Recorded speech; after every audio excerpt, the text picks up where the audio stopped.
뉴스 시작합니다. 저는 동정민입니다. 이재명 민주당 대표 본인 체포동의안 표결을 하루 앞두고 직접 메시지를 냈습니다. 체포동의안 가결은 정치검찰의 공작 수사에 날개를 달아줄 것이라며 명확하게 부결을 요청했습니다. 예전엔 체포동의안 특권을 포기하겠다고 했었지만 이 검찰이 정치적으로 회기 때 청구한 만큼 굴복해서는 안 된다는 게 바뀐 논리입니다. 정치권에서는 그만큼 절박함과 위기감의 표시라는 해석도 나오고 있는데요. 내일 표결장에 나올 수 있다는 말도 나옵니다. 민주당 의원총회를 열고 체포동의안 처리를 논의한다고 하니 국회 현장 연결해 보겠습니다. 배도훈 기자, 오후 4시부터 의원총회가 시작이 됐었는데요. 끝이 났습니까? 분위기가 궁금한데요. 네, 그렇습니다. 3시간 전 비공개로 진행된 민주당 의원총회 조금 전 끝이 났습니다. 상당수 의원들은 부결 입장을 밝혔는데 일부 비명계 의원들은 불체포 특권 포기 약속을 지켜야 한다며 가결을 주장하기도 했습니다. 이재명 대표는 오늘 오후 SNS에 직접 메시지를 냈습니다. 불법 부당한 이번 체포동의안의 가결은 정치검찰의 공작 수사에 날개를 달아줄 것이라며 사실상 당내 의원들에게 부결을 호소했습니다. 불체포 특권을 포기하겠다는 기존의 입장을 스스로 뒤집은 겁니다. 저에 대한 정치 수사에 대해서 불체포 권리를 포기하겠습니다. 구속영장을 청구하면 제 발로 출석해서 영장 실질 심사 받고 검찰의 무도함을 밝히겠습니다. 검찰이 표결 없이 영장을 청구할 수 있었는데도 비회기가 아닌 정기국회 때 청구한 것은 정치 공작이라는 이유에서입니다. 친명계 지도부도 부결을 주장하며 비명계를 압박했습니다. 뭉치면 살고 흩어지면 죽는다고 했습니다. 단결합시다. 쏟아지는 총탄을 대열의 선두에서 온몸으로 막고 있는 대표를 지키지 못할 망정 뒤통수에 돌멩이를 던지고 등에 칼을 꽂아서야 되겠습니까? 국민의힘은 표결을 앞두고 이 대표가 많이 불안한가 보다라며 체포동의안 부결은 이 대표와 공범이 되는 것이라면서 가결을 요구했습니다. 채널A 뉴스 배도원입니다. 자, 이재명 대표도 지도부도 부결로 밀어붙이고 있지만 이름을 밝히지 않는 무기명 투표라 내일 결과를 쉽게 예측하기는 어렵습니다. 반란표 28표가 나오느냐, 이게 결판을 낼 것으로 보이는데요. 최수연 기자가 이 28표의 의미를 짚어드립니다. 이재명 민주당 대표의 체포동의안 향방은 28표가 결정할 것으로 보입니다. 구속 상태인 윤관석 무소속 의원과 입원 중인 이재명 대표를 제외한 모든 의원이 출석한다고 가정하면 296명 가운데 149명이 찬성해야 체포동의안이 가결됩니다. 찬성표를 던질 것으로 보이는 국민의힘과 정의당, 여권 성향 무소속 의원을 더하면 121명. 민주당에서 28명 이상이 이탈할 경우 이 대표 체포동의안은 본회의를 통과하게 되는 겁니다. 지난 2월 이 대표의 1차 체포동의안 표결 과정에서 드러난 강성 비명 의원들이 15명 남짓인 점을 고려할 때 13명 정도의 온건 비명 의원들이 이 대표의 정치적 운명을 결정할 수 있다는 분석이 나옵니다. 온건 비명계 의원들은 방탄 동조라는 부담과 이 대표 지지층의 후폭풍 사이에서 고심 중인 것으로 전해집니다. 비명계를 중심으로는 오늘도 가결을 요구하는 목소리가 이어졌습니다. 당론으로 가결 절차를 가결해달라라고 해서 가결시켜달라고 하고 다음에 더 이상의 이론이 나오지 않게끔 정리한 다음에 영장심사를 받도록 하도록 그렇게 리더십을 발휘해야죠. 내일 본회의에서는 한덕수 국무총리 해임 건의안 표결도 진행됩니다. 여야는 해임 건의안을 먼저 표결에 붙이고 이어서 이 대표 체포동의안 표결을 진행하기로 했습니다. 채널A 뉴스 최수연입니다. 한동훈 법무부 장관은 내일 국회에서 이재명 대표 구속 필요성을 직접 밝힐 예정입니다. 어떤 내용들이 강조될까요? 영장 청구서 보면 이 대표가 대북 사업 관련해 이화영 전 부지사로부터 보고받았다고 17차례 적혀 있습니다. 그런 내용이 드러날까 이 전 부지사를 회유하려 한 사법방해 부분이 강조될 걸로 보입니다. 남영주 기자입니다. 검찰이 국회에 제출한 구속영장 청구서에는 이재명 더불어민주당 대표가 직접 범죄에 개입한 정황이 구체적으로 담겼습니다. 먼저 대북송금 뇌물 혐의와 관련해선 이화영 전 경기도 평화부지사가 이 대표에게 대북사업 경과를 보고했다고 명시한 것만 17차례 등장했습니다.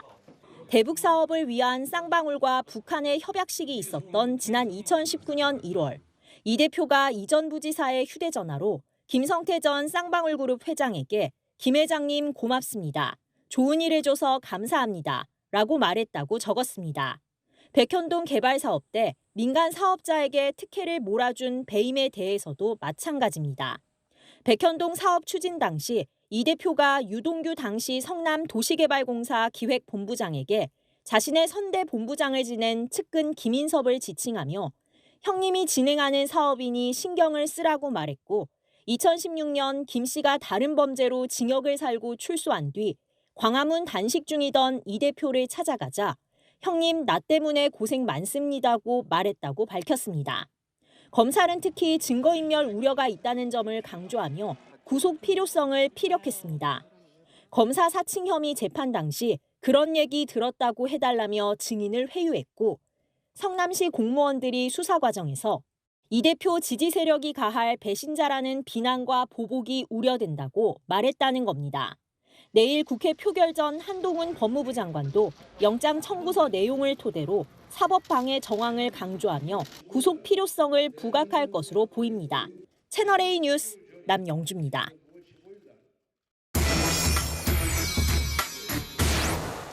네, 아는 기자 하자 민주당 출입하는 이동훈 기자와 법조팀 손인혜 기자 나와 있습니다. 먼저 이동훈 기자, 내일 드디어 운명의 날입니다. 어제 오늘 아주 긴박하게 민주당은 돌아갔죠? 네, 체포동의안 표결을 앞두고 친명계와 비명계 모두 숨가쁘게 움직였습니다. 어제 낮에 비명계가 회동을 했고요. 어제 오후에는 친명계 지도부가 모여 전략회의를 했습니다. 오늘 오전 박광원 원내대표와 의원들의 간담회가 이어졌고 오후 1시 30분쯤 이재명 대표가 부결해달라는 메시지를 냈습니다. 민주당은 이 대표 메시지 직후 긴급 의원총회를 공지했고 2시간 30분 동안 체포동의안 표결에 대해 논의했습니다. 최고위에서 체포동의안을 부결하는 게 적절하다고 판단했지만 당론으로 정하지 않고 의원들이 이런 사정을 감안해 판단해 줄 것을 요청했는데요. 의총에서는 부결 논의 우세했지만 일부 의원들은 가결을 주장했습니다. 자, 어제 오늘 저 긴박했던 일정 중에 가장 관심은 이재명 대표가 직접 낸 SNS 메시지입니다. 네. 자, 어떤 의미일까요? 네, 일각에서는 표결 보이콧 이야기도 나왔지만 이 대표 올가미가 잘못된 것이라면 피할 것이 아니라 부숴야 한다며 표결은 하되 국회 앞에서 검찰 폭주를 멈춰 세워달라며 부결을 요청했습니다. 불체포 특권 포기 발언을 번복했다는 비난 부담을 감수하고 부결을 요청한 이후 그만큼 가결에 대한 위기감이 크다는 방증이라는 해석입니다. 한 지도부 의원은 28표만 이탈이 돼도 가결이 되니까 이 대표가 그냥 내버려둘 수 없는 상황이라고 전했습니다. 가결된 뒤 대표가 구속되면 지도부가 다 사퇴해야 할 텐데 강서구청장 선거는 어떻게 치를 거며 총선은 어떻게 할 거냐고도 했는데요. 이 대표는 최근 측근들과 부결 메시지를 낼지 논의한 것으로 전해집니다. 메시지를 내야 한다, 말아야 한다 의견들이 갈렸고 결국 대표 본인이 결단을 내렸다는 게 이 대표 측 설명입니다. 내일 이 대표가 직접 포결을 하러 국회에 올 가능성도 제기됩니다. 네, 손인혜 기자, 이 대표가 위기감을 느끼는 것. 저 영장 청구서를 보면 좀 무시무시한 내용들이 많이 써 있어요. 네, 검찰은 이례적으로 영장 청구서에 예상 형량을 적시했습니다. 검찰은 총 징역 36년 6개월 또는 무기징역으로 계산했습니다. 백현동 개발비리 배임으로만 징역 7년에서 11년, 쌍방울 대북송금 뇌물은 징역 11년 이상 또는 무기징역이라고 했고요. 여기에 위증교사 혐의로 징역 10개월에서 3년을 더할 수 있다고 했습니다. 검찰은 이 대표가 대북송금 1차 조사를 받을 때 영상 녹화는 거부하면서 일방적으로 조서 열람을 중단하고 무단 퇴실했다고 영장에 적었습니다. 사법 질서를 존중하지 않는 태도로 구속 필요성이 크다는 겁니다. 자, 그래서 내일 표결 결과가 어떻게 나올지가 이제 초미의 관심인데, 자, 그 키는 비명계가 쥐고 있습니다. 자, 이동훈 기자가 내일 표결에 키를 쥐고 있는 이 비명계 의원들 얘기를 좀 들어봤죠? 어떻습니까? 네, 앞서 리포트에서도 보셨겠지만 체포동의안이 가결되려면 민주당에서 최소 28명이 찬성해야 하는데요. 저희 분석 결과 15명 정도는 반명이라 가결을 던질 것으로 추정되고요. 온건 비명인 13명 정도가 키를 쥐고 있습니다. 이 대표가 낸 부결 압박 메시지가 이 대표에게 힘이 될지 독이 될지도 미지수입니다. 어차피 반명 의원들은 끝내 기대를 저버렸다. 이재명의 정치는 이렇게 끝이 났다. 단식에 대한 동정론도 사라졌다며 가결을 굳힌 분위기고요. 한 온건 비명 의원은 오히려 오늘 메시지가 역효과라고 이야기했습니다. 단식 이후 부결로 쏠렸는데 오늘 메시지 때문에 바뀌었다며 하루 전에 저런 글을 올리는 건 본인에게 안 좋다. 솔직히 판단이 더 어려워졌다고 말했습니다. 이러다 보니 친명계 내부에서조차 이제 진짜 결과를 예측 못하겠다는 말이 나올 정도입니다. 순인혜 기자, 저 변수 중에 하나가 또 내일 한동훈 법무부 장관 발언이에요. 워낙 발언이 세다 보니까 오히려 반감을 불러온다 이런 얘기가 나왔었거든요. 어떨까요, 내일? 네, 한동훈 장관 특유의 직설화법은 국회뿐 아니라 여론에도 영향을 미칠 것 같습니다. 지난 2월 대장동 사건 체포동의안 표결 때 한 장관 발언 한번 들어보시죠. 개발 이권의 주인인 성남 시민에게 천문학적 피해를 준 범죄입니다. 시민 입장에서는 단군 일의 최대 치적이 아니라 단군 일의 최대 손해라는 말이 어울린다 하겠습니다. 네, 한 장관이 지금까지 알려지지 않는 새로운 증거를 공개할지도 주목됩니다. 불법 정치자금 수수 혐의를 받는 노웅래 의원 민주당 의원 체포동의안 표결 당시에 돈봉투 부스럭거리는 소리까지 그대로 녹음됐다고 했고 민주당 전당대회 돈봉투 사건과 관련해서 윤관석, 이성만 의원 때는 윤모, 김모 의원을 수수자로 깜짝 지목하기도 했습니다.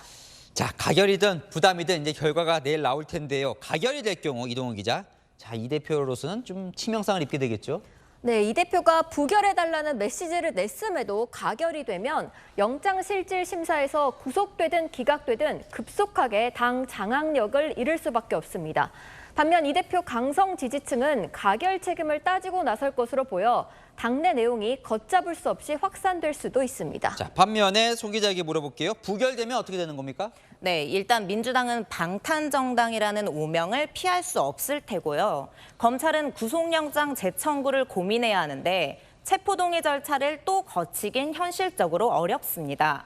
결국 검찰은 불구속 기소할 가능성이 높고 이 경우 대장동 재판을 받고 있는 이 대표는 사건이 추가돼서 일주일에 2-3번은 법원에 출석해야 하는 상황에 놓입니다. 네, 잘 들었습니다. 이제 이동은 손인혜 기자와 살펴봤습니다. 네, 이균용 대법원장 후보자의 재산 신고 누락, 아빠 찬스 의혹 등이 불거지며 민주당은 부결 쪽으로 가닥을 잡고 있습니다. 과반 찬성이 필요해서 다수당인 민주당이 본회의에서 반대하면 임명이 불가능한데요. 대법원장 후보자가 부결될 경우 35년 만입니다. 유승진 기자입니다. 민주당은 이균용 대법원장 후보자의 임명 동의안을 부결하는 쪽에 무게를 두고 있습니다. 당 관계자는 인사청문위원들 사이에 부정적 인식이 강하다며 임기가 6년인 대법원장은 더 엄격하게 봐야 한다고 말했습니다. 그러면서 대통령 인사를 저지할 수 있는 몇 안 되는 기회라고 설명했습니다. 이틀간의 청문회에서 최대 쟁점은 10억 원에 달하는 처가 운영회사의 비상장 주식 신고를 누락한 점이었습니다. 근데 이거 송구하고 몰랐다로 끝나요? 그렇게 하시면 돼요? 본인이 결정하신 문제입니다. 사퇴하실 의향 있으세요? 없으세요? 저는 사실대로 말씀드린 건데 아무튼 죄송합니다. 웃음이 나오세요 지금? 아들이 대학생 시절 대형 로펌에서 한 인턴 활동을 두고는 아빠 찬스 논란이 일었고 민주당은 조국 전 장관 사례와 비교하며 공세를 이어갔습니다.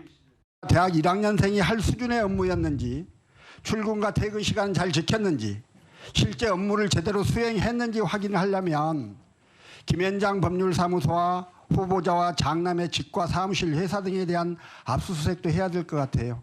그 업무와는 전혀 관련이 없는 금융계통 업무에 종사하고 있기 때문에 저는 그 부분이 도움이 되는 측면이 있었다고도 별로 생각되지도 않습니다. 과거 성폭력 사건 감형 판결, 윤석열 대통령과의 친분 등도 도마에 올랐습니다. 대법원장 인준이 부결될 경우 1988년 이후 35년 만입니다. 채널A 뉴스 유승진입니다. 김행 여성가족부 장관 후보자는 이른바 주식 파킹 의혹에 휘말렸습니다.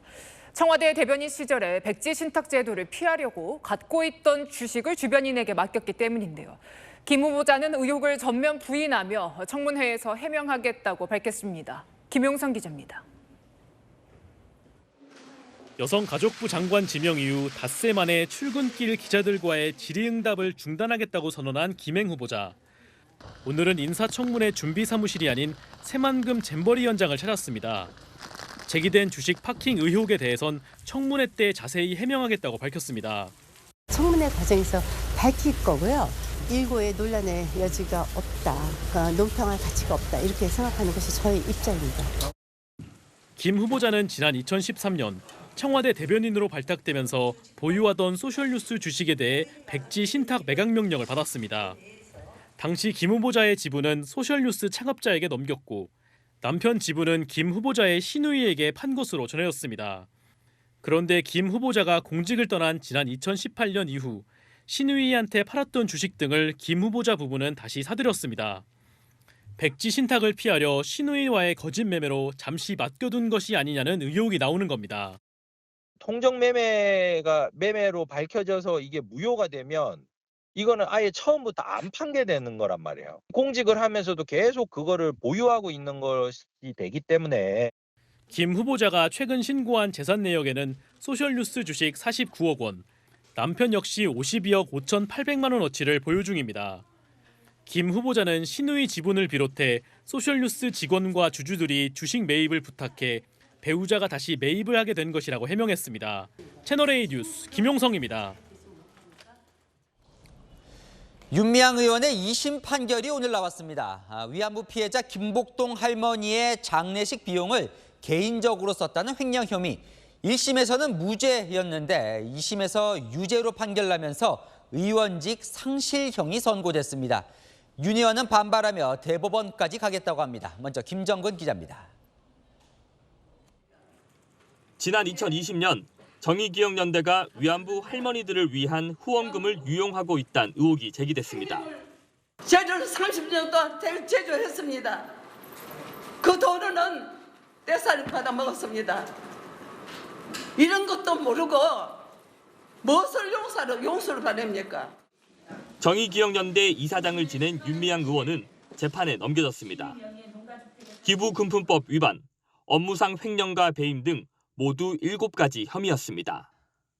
1심 재판부는 대부분 혐의를 무죄로 판단하고 횡령 혐의 일부만 인정해 의원직이 유지되는 벌금형 1,500만 원을 선고했습니다. 하지만 항소심 재판부는 재판 시작 3년 만에 의원직 상실에 해당하는 형을 선고했습니다. 징역 1년 6개월에 집행유예 3년을 선고한 겁니다. 항소심 재판부는 김복동 할머니 조의금 명목으로 기부받은 돈을 다른 용도로 쓴 혐의, 인건비를 허위로 계산해 수천만 원의 국가 보조금을 받아낸 혐의 등을 유죄로 봤습니다. 윤 의원의 횡령액도 1심이 인정한 1,700만 원에서 8천만 원으로 크게 늘었습니다. 윤 의원은 즉각 대법원 상고 의지를 밝혔습니다. 상고를 통해서 제 무죄를 다시 한번 입증을 해나가려고 하고 부탁드리기는 이 일로 인해서 일본군 위안부 문제 해결을 위한 30년의 운동이 소멸되지 않도록. 윤 의원의 임기는 8개월 남짓 남아있어 대법원이 얼마나 빨리 형을 확정 지을지가 관건입니다. 채널A 뉴스 김정근입니다.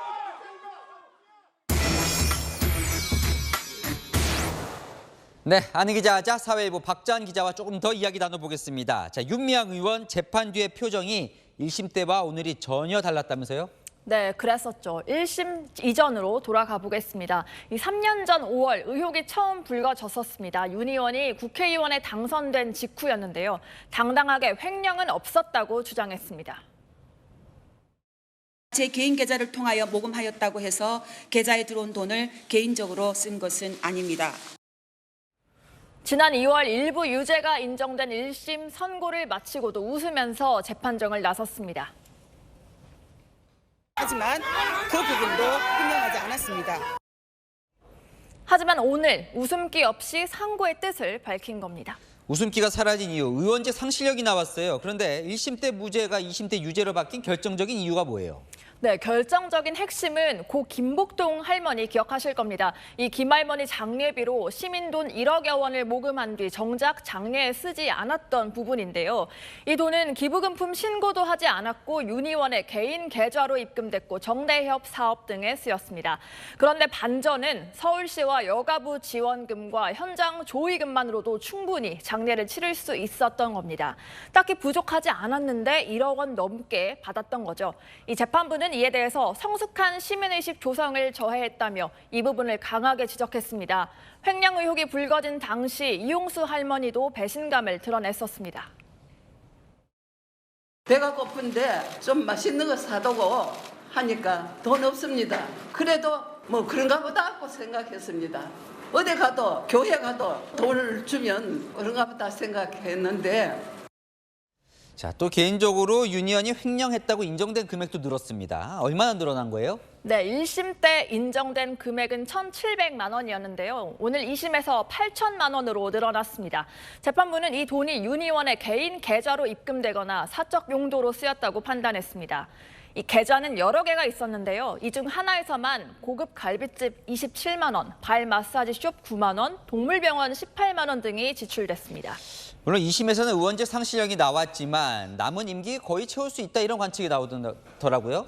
네, 맞습니다. 윤 의원이 대법원의 상고 의지를 당당하게 밝혔고 검찰도 2심에서 무죄로 남은 부분에 대해 상고 여부를 검토하겠다는 입장입니다. 사기나 횡령 사건의 경우 공직선거법 위반 사건과 달리 특별히 몇 개월 안에 꼭 선고해야 한다는 조건은 없습니다. 앞으로도 재판에 수개월의 기간이 더 걸릴 것으로 보이는데요. 내년 5월까지 8개월쯤 남은 임기는 거의 채우게 될 것으로 보입니다.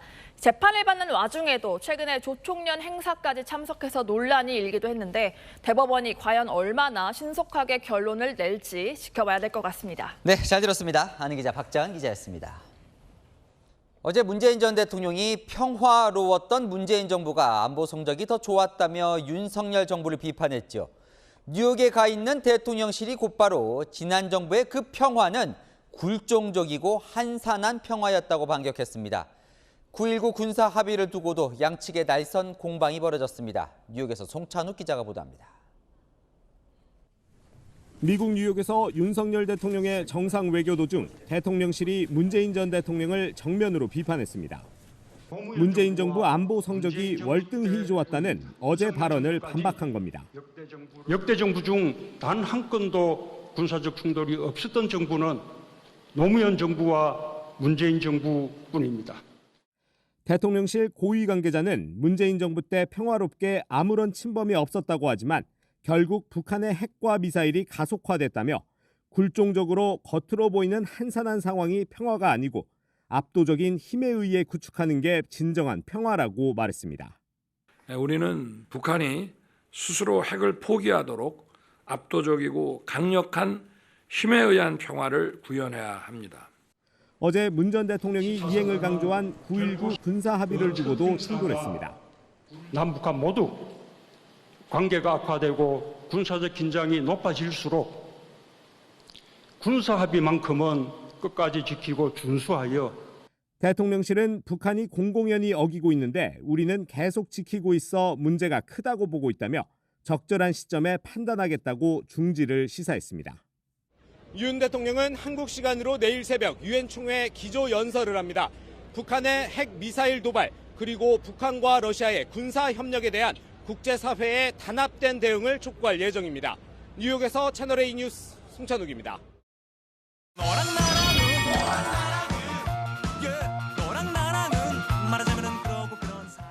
윤수민 기자와 열왕열왕 시작합니다. 첫 번째 주제 보겠습니다. 자, 국방부 장관 후보자 그리고 대법원장 후보자 보이는데요. 무슨 새 기준입니까? 네, 민주당이 새로운 인사검증 기준을 들이밀고 있는데요. 병역 기피, 음주운전 등을 넘어 꺼내든 새 기준 이겁니다. 친일 식민사관도 확인됐습니다. 인사검증 기준에 대한민국의 정통성과 역사의식을 1순위로 포함시켜야 할 지경까지 이르렀습니다. 윤석열 정권의 인사검증 기준이 도대체 뭐냐. 퇴식구 인사다. 현직은 퇴물이고 인식은 식민사관이고 행동은 국회. 역사의식 검증이 새로운 기준인가 보죠? 네, 먼저 이 이균용 후보자 청문회에서는 이 위안부에 대한 역사 인식이 검증대에 올랐습니다. 자발적으로 매춘을 한 사람들이 위안부다라고 경희대 철학과 최모 교수가 얘기했습니다. 어떻게 생각하십니까? 제가 정확하게 잘 모르는 부분입니다. 정말 큰일입니다. 자, 이 대법원장 후보에게 저런 것도 물어보는군요. 그럼요, 신원식 후보자. 신 후보자에게는 역사의식 물어볼 것 같습니다. 네, 특히 야인 시절이던 2019년 이 보수 집회 연설문이 공개돼 역사 인식이 도마 위에 올랐는데요. 뭐라고 쓰여 있을까요? 네, 이 을사늑약을 체결했던 이완용을 이 어쩔 수 없는 측면이 있다고 옹호하고 문재인 전 대통령을 이 매국노라고 표현했습니다. 이완용을 옹호할 수 있을까요? 실제로 저런 말이 연설에서 한 거예요? 실제 집회에서 이완용은 언급하지 않았는데요. 대신 이 말은 했습니다. 문재인 하면 여러분 매국노 탄핵이 답이다. 아시겠죠? 문재인 탄핵이. 이런 인식이라면 나라를 구하기는커녕 나라를 팔아먹을 위험천만한 인물 아닙니까? 네, 최근 이념 논란이 커지다 보니 역사 인식 논란도 함께 커지는 것 같습니다. 네, 다음 주제 보겠습니다. 김건희 여사 나홀로 포장마차, 저건 뭘까요? 네, 뉴욕 순방에 함께 간 이 김건희 여사가 윤 대통령 없이 홀로 뉴욕 맨하튼 포장마차를 찾았습니다. 같이 보실까요? 진짜 포장마차는 아니군요. 네, 이 부산 포차라고 이 간판이 보이시죠? 이 북산 엑스포 홍보를 위한 행사장입니다. 김 여사는 자리 잡고 앉아 있는데 옆에 있는 저 사람들은 누굴까요? 네, 뉴욕의 이 외신 기자들과 함께 했는데요. 이 김 여사 적극적으로 엑스포 홍보에 나섰습니다.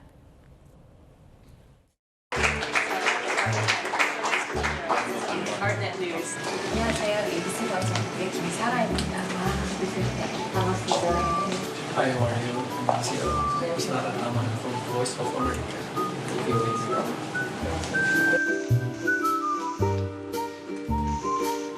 해양도시 부산은 한국 경제의 테두리였고 우리 경제의 어머니와 같은 도시입니다.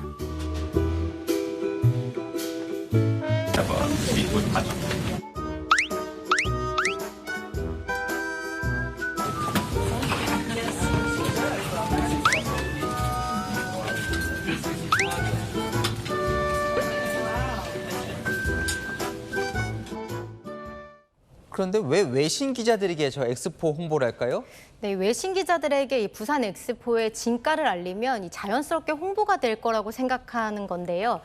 지난 6월에도 이 프랑스 파리에서 외신 기자들을 초대했는데 그때는 이 포장마차가 아닌 다방이었습니다. 부산 다방 와주셔서 진심으로 감사드립니다. 우리 부산 엑스포 2030을 앞두고 대한민국이 비로소 아주 지금 현재 굉장히 뜨겁습니다. 여기 부산엔 또 뿐만 아니라 한국에서 유명한 다방이 오셨으니까 또 좋죠. 코리안 스타일. 네, 오늘은 이 부산 사투리로 마무리할까 하는데요. 11월 엑스포 개최지 투표까지 남은 2달, 단디하면 좋겠네요. 네, 단지에서 꼭 다니면 좋겠네요. 지금까지 여랑야랑이었습니다. 입시 비리 혐의로 구속된 조국 전 법무부 장관의 부인 정경심 전 교수의 가석방이 방금 전 결정됐습니다. 추석 앞두고 석방되는 건데 자세한 상황 사회부 강병규 기자 연결해서 알아보겠습니다. 강 기자, 정 전 교수 언제쯤 풀려나게 됩니까? 네, 법무부는 정경심 전 동양대 교수에 대한 가석방을 결정했다고 오늘 밝혔습니다. 일주일 뒤인 27일에 서울구치소에서 풀려나는데요. 정 전 교수는 지난 2019년 10월 법원이 구속영장을 발부하면서 처음 수감됐습니다. 6개월 뒤 구속기간 만료로 풀려났다가 2020년 12월 징역 4년의 실형을 선고받고 법정 구속됐는데요. 규정상으론 형기의 3분의 1을 채우면 가석방 요건에 부합하지만 80% 정도는 넘겼을 때 석방되는 게 일반적입니다. 정 전 교수는 내년 6월 형기 만료 출소를 앞두고 있었습니다. 하지만 정 전 교수가 다시 수감될 가능성이 남아있는데요. 기존의 4년형을 받은 혐의 외에 남편인 조국 전 법무부 장관과 함께 아들 허위 인턴 등 자녀 입시 비리 혐의로 또 다른 재판을 받고 있기 때문입니다. 이 재판 1심에서 징역 1년의 실형을 추가로 선고받아 항소심이 진행되고 있습니다. 지금까지 사회 1부에서 전해드렸습니다. 네, 3천억 원 규모의 횡령 소식으로 이어갑니다. 간큰 경남은행 직원이 대출 업무를 하면서 돈을 빼돌린 건데 역대 최대 금융사고입니다. 신무경 기자입니다. 경남은행 직원이 2009년부터 15년간 2,988억 원을 횡령한 사실이 금융감독원 조사 결과 확인됐습니다. 지난해 확인된 약 700억 원 규모 우리은행 횡령 사건의 4배가 넘는 역대 최대 금융사고입니다. 부동산 프로젝트 파이낸싱 PF 대출 업무를 담당한 직원 이모 씨는 허위 대출을 일으키거나 시행사의 대출 상환금을 마치 시행사가 출금하는 것처럼 서류를 위조해 돈을 빼돌렸습니다. 허위 대출금은 가족, 지인 명의의 계좌로 나눠서 이체했습니다. 나중에 빼돌린 돈으로 먼저 빼돌린 대출을 갚는 식으로 17곳 사업장에서 77차례 횡령을 저질렀습니다. 이렇게 마련한 돈으로 부동산, 주식, 금 등에 투자했고 골프 회원권을 사거나 자녀 유학비로 사용했습니다. 검찰 압수수색 땐 이 씨가 김치통 안에 숨겨둔 현금 다발과 고가의 귀금속, 명품이 쏟아져 나왔을 정도입니다. 십수년간 경남은행이 이 씨의 횡령 사실을 몰랐던 이유는 내부 통제가 무너졌기 때문입니다. 이 씨는 15년간 부서를 옮기지 않았습니다. 경남은행은 이 씨에게 고위험 업무인 부동산 PF 대출 영업에 사후관리 업무까지 맡겨 직무분리 원칙을 위반한 겁니다. 또 BNK 금융지주는 자회사인 경남은행의 PF 대출에 대한 점검을 한 번도 하지 않았습니다. 사실상 이 씨를 견제할 장치가 없었던 겁니다. 경남은행 측은 부동산 PF에 대한 경험 있는 직원이 없다 보니 이 씨가 장기 근무하게 됐다고 해명했습니다. 채널A 뉴스 신무경입니다. 차 19대를 들이받은 음주운전 차량의 무모한 도주국이 공개됐습니다. 경찰이 실탄 6발에 테이저건까지 쏜 뒤에야 종료됐습니다. 김태우 기자입니다. SUV 차량 한 대가 순찰차와 주차된 차량 사이를 비집고 빠져나갑니다.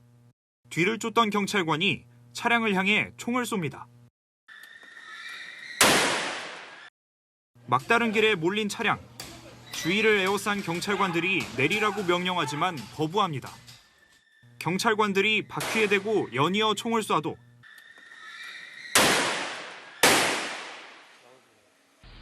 어떻게든 빠져나가려 시도합니다.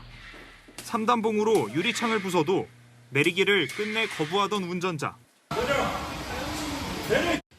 테이저건을 맞은 뒤에야 밖으로 끌려 나옵니다. 운전자는 젊은 남성.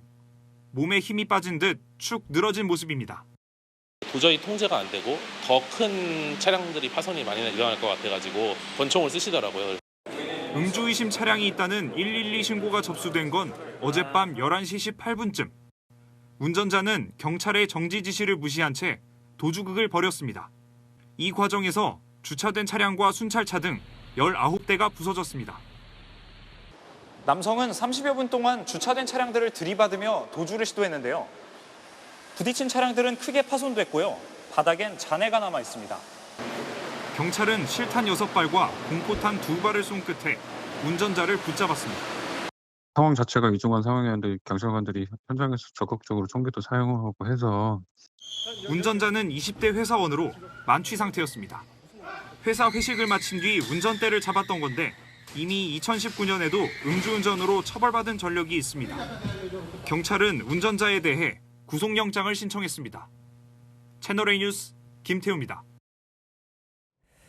축협 조합장의 직장 갑질이 드러났습니다. 직원에게 사표를 종용하며 소나 잘 키우라는 막말에 신고 있던 신발로 폭행까지 서슴지 않습니다. 이 조합장은 뭐라고 해명했을까요? 공국진 기자가 취재했습니다. 영업이 끝난 한우 전문 식당에서 마주한 두 남녀. 여성이 갑자기 신발을 벗어 손에 쥐더니 남성을 때립니다. 팔로 밀치고 막말도 퍼붓습니다. 내가 아까 완전 인사 안 했잖아. 네가 삽이 안 쓰면 내가 가만 안 하니까 삽 들고 소 살켜서. 말리던 다른 남성마저 신발 폭행 세례를 당합니다. 가해자는 이한우 전문 식당을 운영하는 전북 지역 한 축협의 조합장입니다. 밤 11시 불시 점검을 나와선 지시사항을 따르지 않았다며 축협 직원들을 1시간 넘게 다그치는 모습입니다. 조합장이 다 이래야? 네가 잘했으면 네가 달려. 나 보통 아니야. 누군가 나 씹어도 절대 나 가만 안 있어. 피해 직원들은 전치 2주의 상해와 함께 불안장애를 호소합니다. 밤 11시에 오셔서 불을 안 켜준다는 이유로 폭행을 시작했죠. 그동안 생활했던 것들이 한순간에 무너지는 거라서 모멸감 엄청났죠. 해당 조합장은 기억이 잘 나지 않는다고 해명했습니다. 술을 한 잔 먹었는데 그걸 먹고 제가 정신을 잃었던 것 같아요.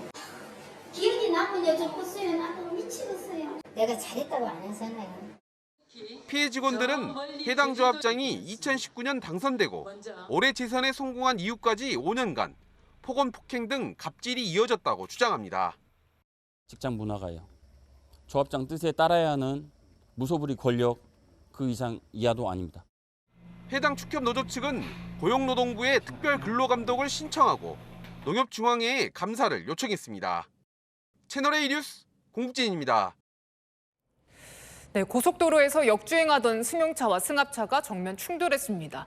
이 사고로 1명이 숨지고 4명이 다쳤는데요. 사고를 낸 승용차는 고속도로 한가운데에서 유턴을 해 3km 넘게 달린 것으로 드러났습니다. 김대욱 기자입니다.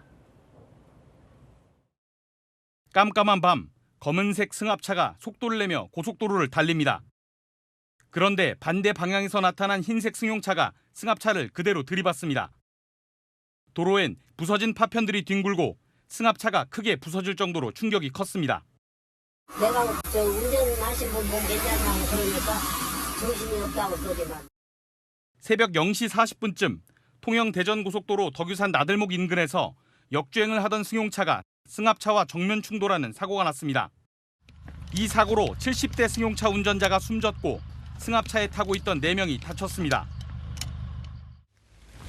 역주행을 하다 사고를 낸 차량입니다. 사고 충격으로 차량 앞부분이 종이장처럼 찌그러졌습니다. 경찰 조사 결과 승용차는 사고 2시간 전쯤 고속도로에 진입한 뒤 고속도로 한가운데서 유턴을 해 3km 이상 역주행한 것으로 드러났습니다. 덕유산에서 지나서 3km 정도 가셔서 역주행 거꾸로 유턴을 하셔서 오신 겁니다. 경찰은 블랙박스 영상 등을 분석해 고속도로를 역주행한 이유와 음주 여부 등을 조사하고 있습니다. 최근 5년간 발생한 고속도로 역주행 사고는 39건. 이번 사고를 제외하고도 올해만 7건이 발생해 7명이 숨졌습니다. 채널A 뉴스 김대욱입니다. 4m 높이의 덤프트럭에서 추락한 작업자가 지나던 차량에 치여서 숨졌습니다. 당시 영상을 확인해 보니 반드시 지켜야 할 안전수칙들이 지켜지지 않았습니다. 이혜주 기자의 단독 보도입니다. 통신선을 도로 아래 묻는 지중화 작업 현장. 남성이 덤프트럭 적재함으로 조심스럽게 올라갑니다.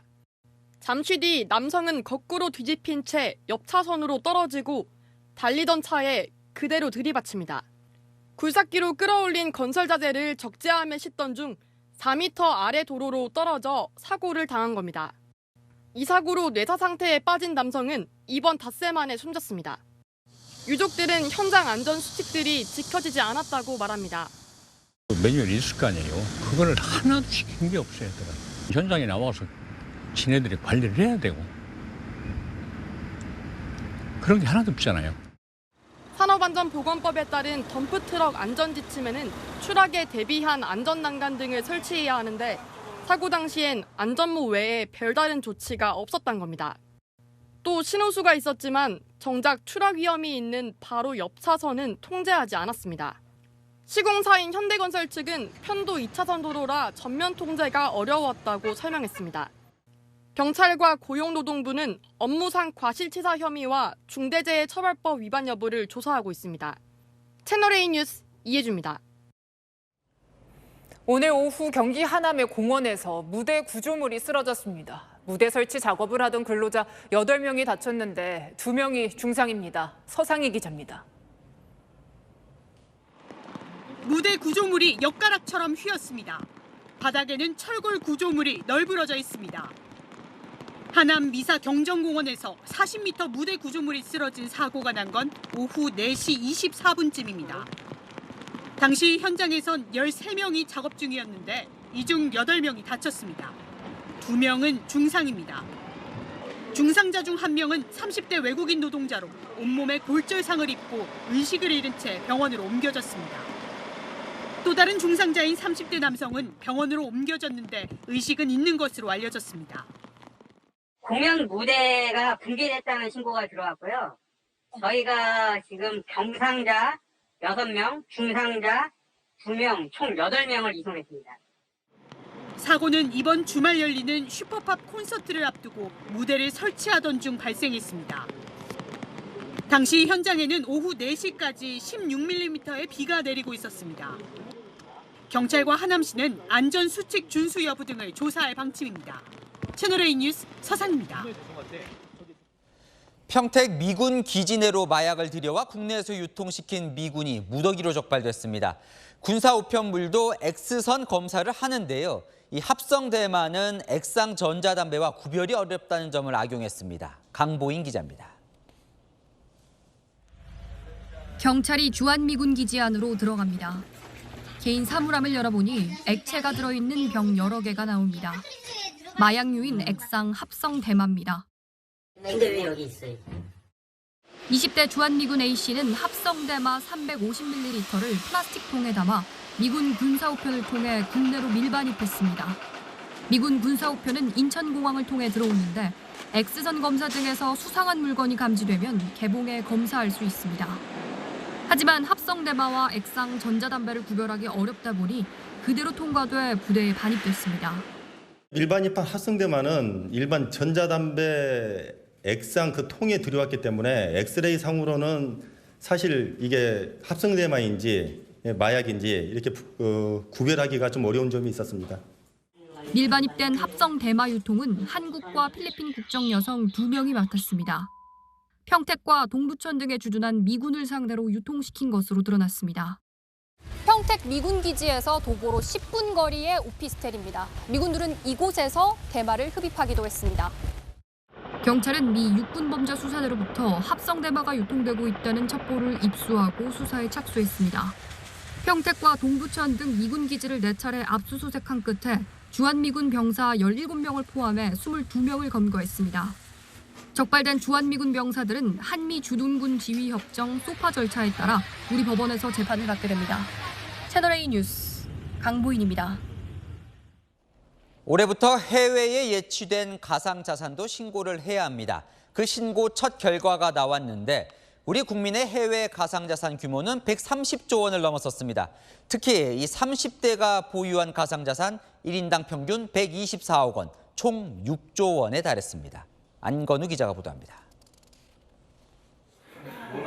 30대 가상자산 투자자 소모 씨는 큰돈을 굴리는 또래 이야기를 들으면 좀 더 적극적으로 투자하지 못한 게 후회됩니다. 분위기가 형성이 되면 한번 좀 적극적으로 해봐야죠. 여유가 있는 분들은 쌈짓돈이라고 하기 어려운 정도의 금액들도 운용을 하시는 것 같더라고요. 실제 한국 코인 부자들이 보유한 해외 가상자산 규모는 쌈짓돈 그 이상이었습니다. 국세청이 올해 처음으로 신고 의무 대상이 된 가상자산을 포함해 해외 금융자산을 집계했더니 가상자산이 130조 8천억 원으로 전체의 70%를 차지했습니다. 나머지 자산을 압도하는 규모. 가상자산을 가장 많이 보유한 신흥부자는 30대였습니다. 30대 540명이 신고한 가상자산 규모는 총 6조 7천억 원, 1인당 평균이 124억 원 가까이 됐습니다. 조사가 이뤄졌던 작년 한 해가 가상자산 약세장이었음에도 거액에 몰린 걸 감안하면 제도권에 맞먹는 자본시장으로 자리 잡았다는 반응이 나옵니다. 규제 당국이 생각하는 것보다는 훨씬 더 많은 관심을 갖고 있는 자산군이다. 5억 원 이하 금액은 신고하지 않아도 돼 실제 보유액은 더 클 것으로 추정됩니다. 올해부터 가상자산이 신고자산에 포함되면서 주의해야 할 점도 있습니다. 국세청은 계좌를 신고하지 않거나 출처를 거짓 소명할 경우 해당 금액의 20%에 달하는 과태료를 부과한다고 밝혔습니다. 채널A 뉴스 안건우입니다. 김정은 위원장이 러시아 방문을 마치고 어젯밤 귀국했죠. 하루도 채 지나지 않아서 9박 10일간의 전체 일정이 담긴 영화가 공개됐습니다. 김태림 기자입니다.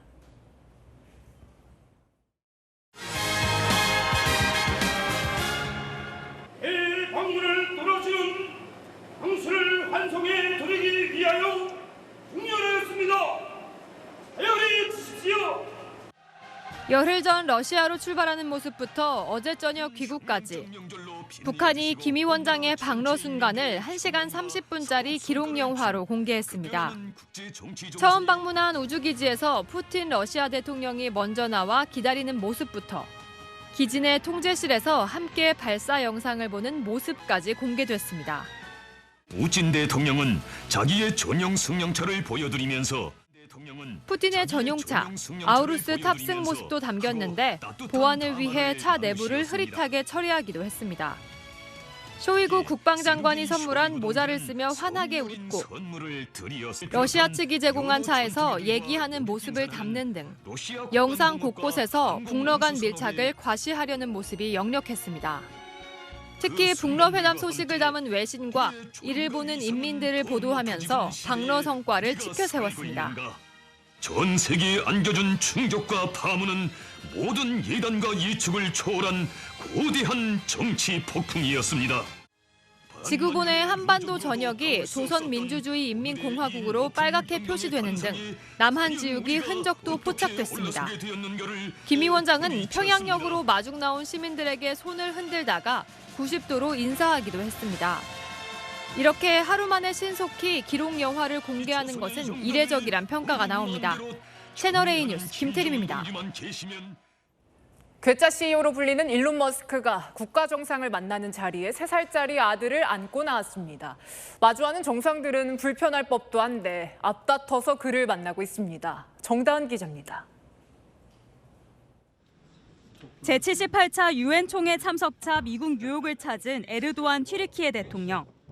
일론 머스크 테슬라 최고 경영자를 만나 공장 건설 논의를 하기로 했는데 머스크는 이례적으로 회담장에 3살 배기 아들을 안고 나타났습니다.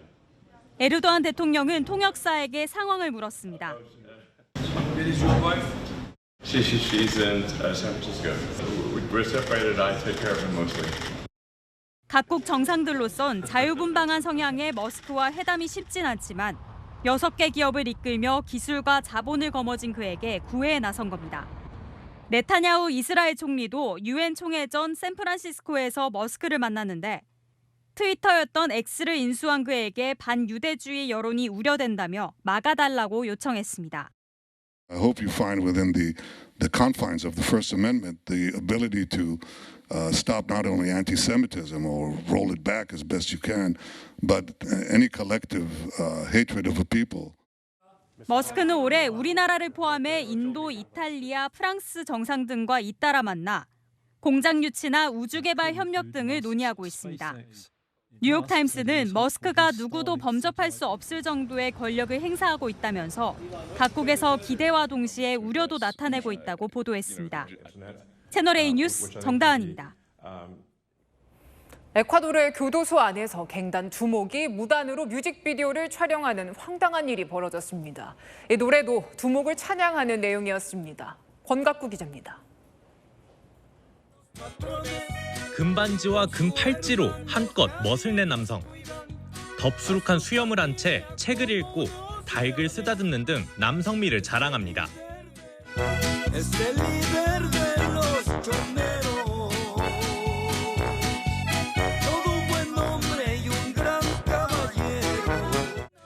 이 남성은 에콰도르 폭력 조직 로스초네로스의 두목 아돌포 마시아스입니다. 자신의 딸도 출연해 아버지를 찬양합니다.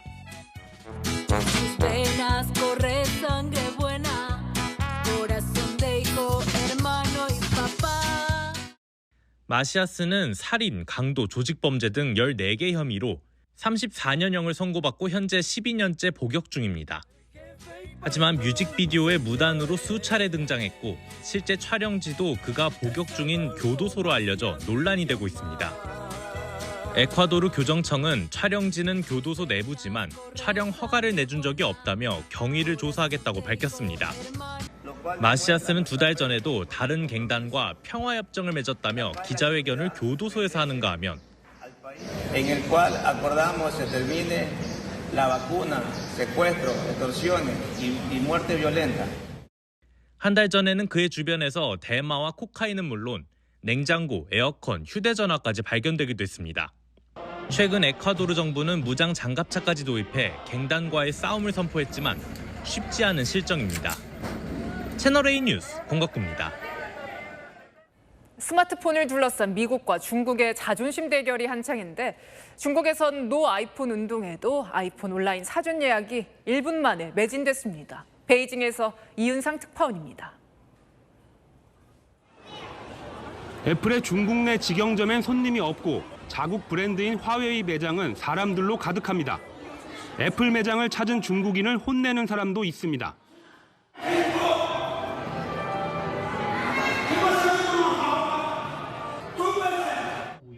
애플을 조롱하는 랩까지 등장했습니다. 아이폰 매출의 19%를 차지하는 대형 시장 중국에서 최근 온라인을 중심으로 유행하는 영상들입니다. 아이폰 대신 자국산을 애용하자는 이른바 노 아이폰 운동입니다. 애플이 최근 홈페이지에 공개한 모델은 댕기머리를 한 아시아인인데 청나라 시절 변발을 연상케 한다며 중국인 비하, 인종차별 비난도 거셉니다.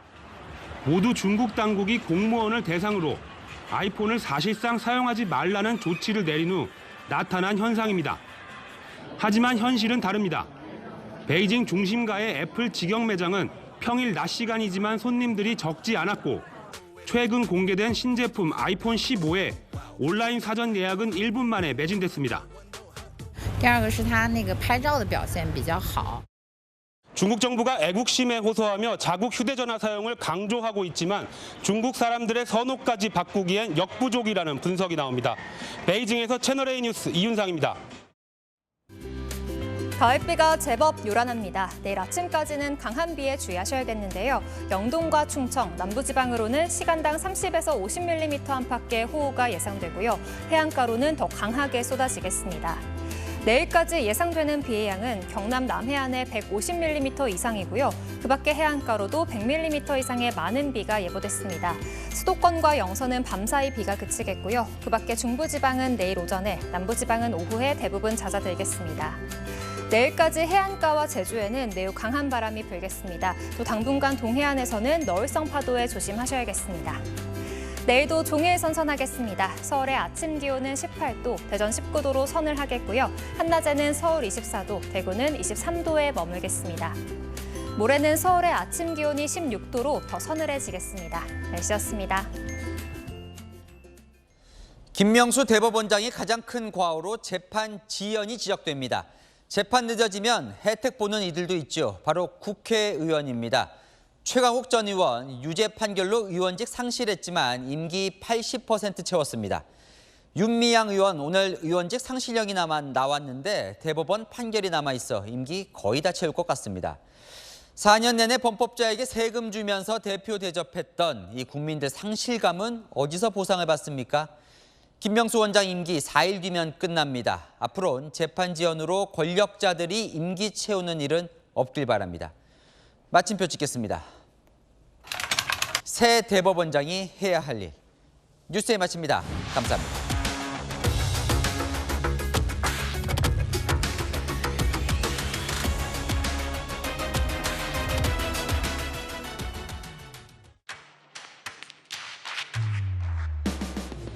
당신의 아침을 여는 보이는 라디오, 정치 시그널. 시사 보도의 최강자, 김진의 돌직구쇼. 돌직구쇼의 연장전, 더 남아. 생생한 뉴스 현장을 전한다. 뉴스의 라이브. 시사 보도의 강력한 한방, 강력한 사팀. 오늘의 10가지 뉴스. 대한민국 대표 뉴스쇼, 뉴스 탑10. 오전 8시부터 하루를 함께하는 채널A 시사 보도. 9월 4일부터 출격!